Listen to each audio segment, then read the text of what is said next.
Assalamualaikum warahmatullahi wabarakatuh. Alhamdulillah wassalatu wassalamu ala Rasulillah wa ala alihi washabihi wa wala amma ba'du. Gimana kabar kawan-kawan semuanya? Semoga selalu dalam keadaan sehat walafiat. Kita masih dalam pelajaran akidah akhlak melalui buku paket. Silakan disimak ya.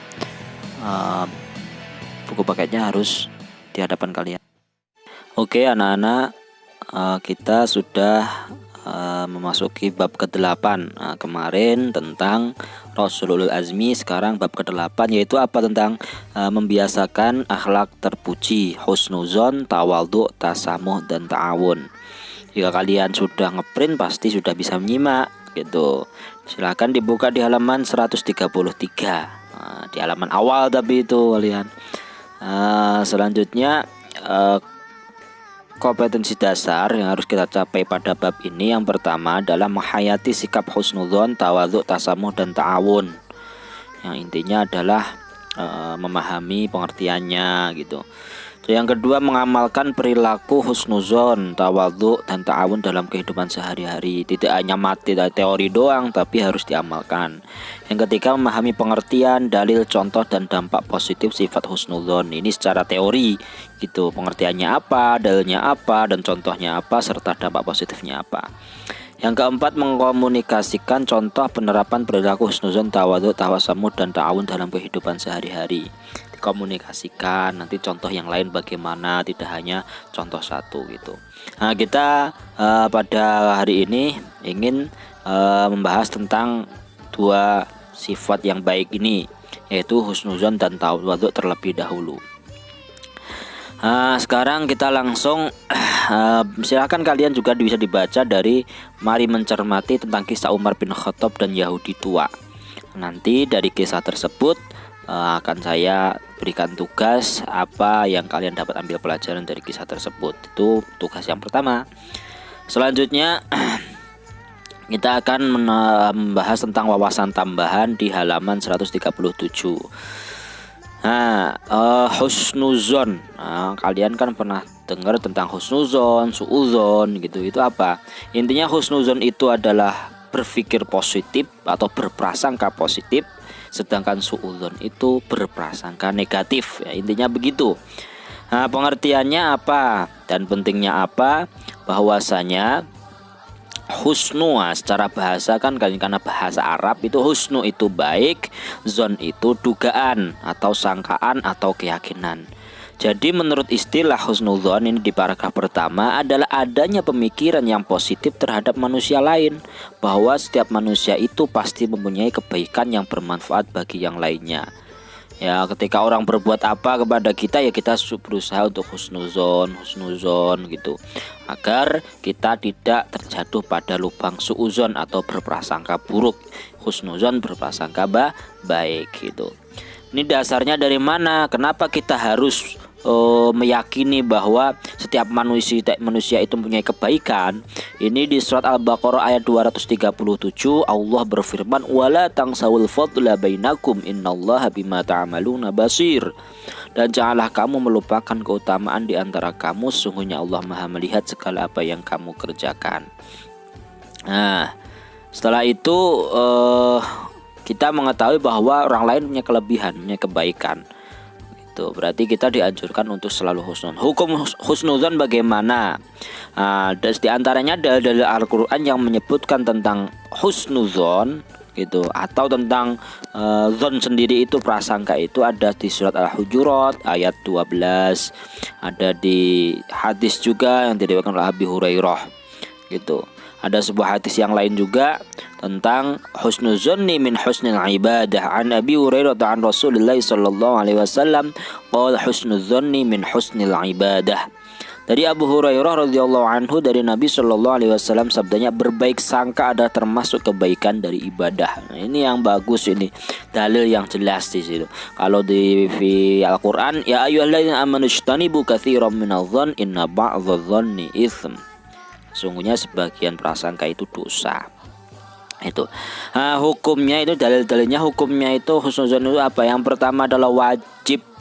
Ada hukumnya itu wajib. Wajib itu yaitu husnuzon kepada siapa? Kepada Allah Subhanahu wa taala dan para rasul. Nah, husnuzonnya kepada Allah dan para nabi dan rasul, utusan-utusan Allah, itu wajib kita berhusnuzon. Misalnya adanya corona, misalnya adanya gunung meletus, banjir, adanya apalagi banjir, gunung meletus, tergempa bumi, itu semuanya kita harus husnuzon bahwa di situ adalah Allah Subhanahu wa taala sedang menguji kita, sedang memberikan cobaan kepada kita agar kita itu menunjukkan kesabaran kita. Yang B, mandub atau sunnah, yakni kepada saudara-saudara yang seiman, yaitu ya sama muslim, kalian sama santri itu harus husnuzon, harus selalu berprasangka baik kepada yang lainnya. Dan yang ketiga, jaiz atau mubah kepada sesama manusia pada umumnya. Ya, baik kepada non muslim pun kita harus husnuzon.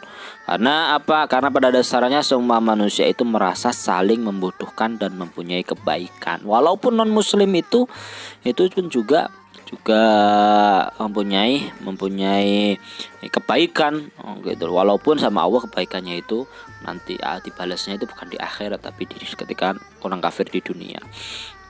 Nah, hukumnya, jadi kesimpulannya hukumnya ada 3. Ada wajib yaitu kepada Allah dan Rasul, kepada para rasulnya, yaitu mandub atau sunnah kepada sama muslim, terus jaiz kepada semua manusia, tidak memandang suku, ras, agama dan budaya.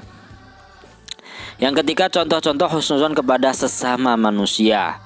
Nah, betul-betul sikap husnuzon kepada sesama manusia adalah yang pertama adalah ta'aruf, saling mengenalkan diri untuk membentuk persaudaraan dengan tidak berlaku diskriminatif. Diskriminatif itu ya meyakini yang paling benar, yang lain salah gitu. Nah, ini di surat Al-Hujurat ayat 13 Allah Subhanahu wa taala pernah memerintahkan kepada kita agar kita itu saling mengenal.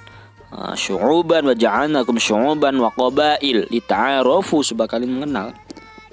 Karena kalau pepatahnya itu tak kenal maka tak sayang kan gitu.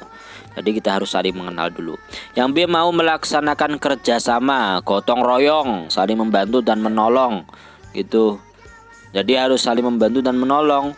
Itu dengan begitu kita timbul rasa husnuzon gitu.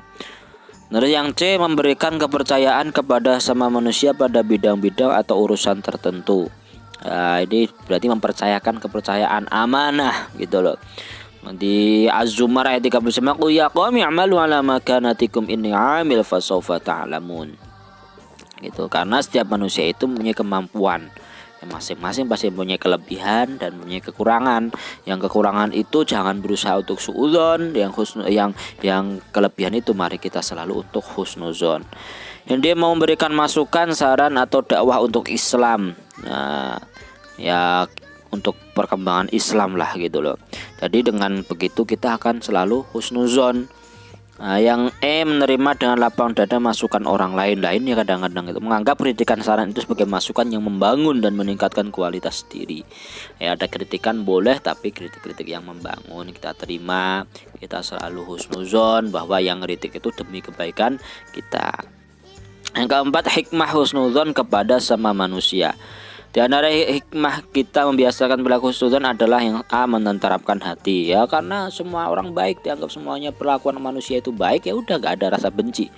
Yang B, memudahkan koordinasi ketika kita berprasangka baik kepada orang lain, ya kita berarti kan kita dapat bekerja sama.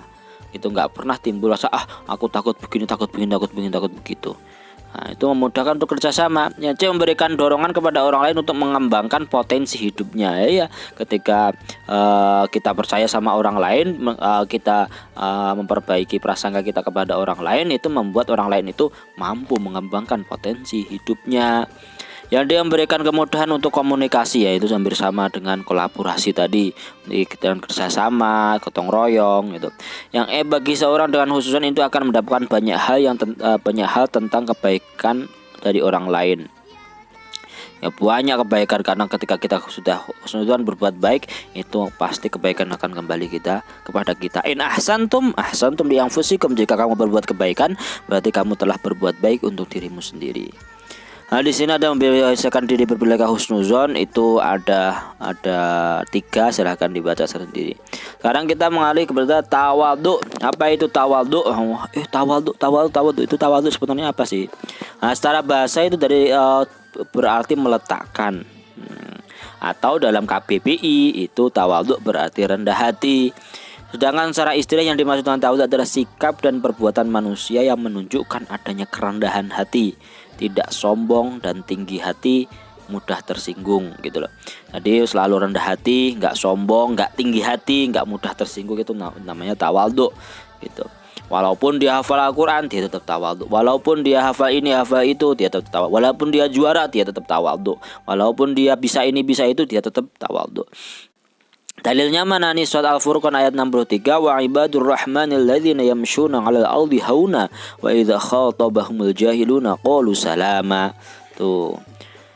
Nah, ada pengertian yang lebih tentang tawadhu. Tawadhu itu ya ibaratnya itu apa yang orang menyadari bahwa semua kenikmatan yang didapatnya itu bersumber dari Allah. Kalau baik itu dari Allah, kalau buruk ya berarti karena perbuatan kita sendiri. Itu namanya tawadhu. Nah, di paragraf selanjutnya, tawadhu ialah bersikap tenang, sederhana dan sungguh-sungguh menjauhi perbuatan takabur. Nah, pokoknya lawan daripada kata sombong itu ya rendah hati kan, gitu. Rendah hati lawan kata takabur itu adalah tawadhu. Itu. Selanjutnya di halaman selanjutnya ada perintah mempunyai perilaku tawadhu. Nah, ini ada perintah-perintahnya, gitu. Tawadhu kepada siapa aja nih gitu, di hadapan kedua orang tua. Dalilnya Al-Isra ayat 24, wakhfid lahuma janahal dzulli minar rahmati wa qur rabbirhamhuma kama rabbayani shaghira. Tuh yang B, tawadhu terhadap sesama muslim, jangan hanya kepada orang tua saja. Nah, kalaupun ini tawadhu kepada guru bagaimana? Ya, itu kan guru itu kan juga orang tua kamu dalam ilmu. Kalau orang tua yang di rumah itu orang tua kamu yang melahirkan, yang mendidik kamu. Itu ibaratnya kalau ada pepatah ibu itu madrasah yang pertama, ya ibu-ibu guru-guru kalian itu ya madrasah kedua kan begitu. Selanjutnya tawadhu di saat dalam pergaulan, dalam ngobrol sama teman itu pun harus tawadhu, bersikap tawadhu. Nah, ada bentuk-bentuk contoh tawadhu yang diterapkan oleh para sahabat nih. Nah, yang pertama nih, Anas radhiyallahu anhu jika bertemu dengan anak kecil maka selalu mengucapkan salam pada mereka. Nah, kemarin di kajian malam Ahad sudah saya terangkan kan, ketika saya pernah masuk di Al-Azkar ternyata ada satpam yang mengucapkan salam kepada saya, malu. Akhirnya sampai sekarang alhamdulillah ketika masuk di pesantren Al-Azkar selalu mengucapkan salam gitu. Nah, kepada orang tua, kepada anak kecil pun kita mestinya mengucapkan salam. Ketika ditanya mengapa ia melakukan hal tersebut, ia menjawab, aku melihat kekasihku Nabi SAW senantiasa berbuat demikian. Nabi ketika sama anak kecil pun juga sayang gitu.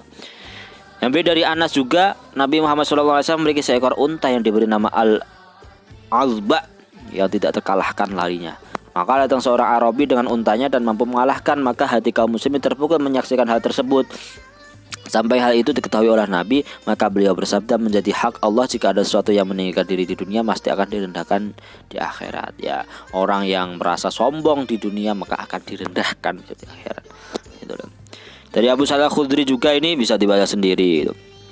Nah, sikap tawadhu seseorang itu dalam kehidupan sehari-hari itu gimana nih? 1A, menghormati orang yang lebih tua dan orang yang lebih pandai daripada dirinya. Menghormati itu kan dikata tawadhu, orang lebih tua walaupun dia belum bisa apa-apa, nggak bisa baca, nggak bisa nulis misalnya. Yang B, sayang kepada yang lebih muda. Nah, kalau pepatah saya itu ya ibaratnya itu hormati yang lebih tua, hargai sesama sama umurnya, dan sayang yang lebih muda. Ini C, menghargai pendapat pembicaraan orang lain yang setara. Misalnya kalian kelas 8 semua. Nah, kelas 8 semua itu berarti apa? Berarti kalian hargai teman kalian sendiri. Kepada kakak kelas yang kelas 9 itu kalian hormati. Kepada adik kelas yang kelas 7 kalian sayangi. Nah, bersedia mengalah demi kepentingan umum. Santun dalam berbicara kepada siapapun, tidak suka disanjung orang lain atau keberhasilan yang dicapai. Ini ada dampak positifnya, bisa dibaca sendiri, dan membiasakan diri berperilaku tawadhu juga bisa dibaca sendiri. Nah, itu aja yang dapat saya sampaikan. Silahkan dipelajari lagi. Sedangkan tugasnya adalah nanti silahkan dibaca di deskripsi tugasnya. Oke, terima kasih anak-anak. Nah, itu saja yang dapat saya sampaikan pada pertemuan kali ini. Ya, coba dikerjakan latihan-latihannya. Jika ada di buku itu, coba latihan sendiri-sendiri. Nah, tugasnya setelah ini ada saya sebutkan di deskripsi tugas ya. Terima kasih. Wassalamualaikum warahmatullahi wabarakatuh.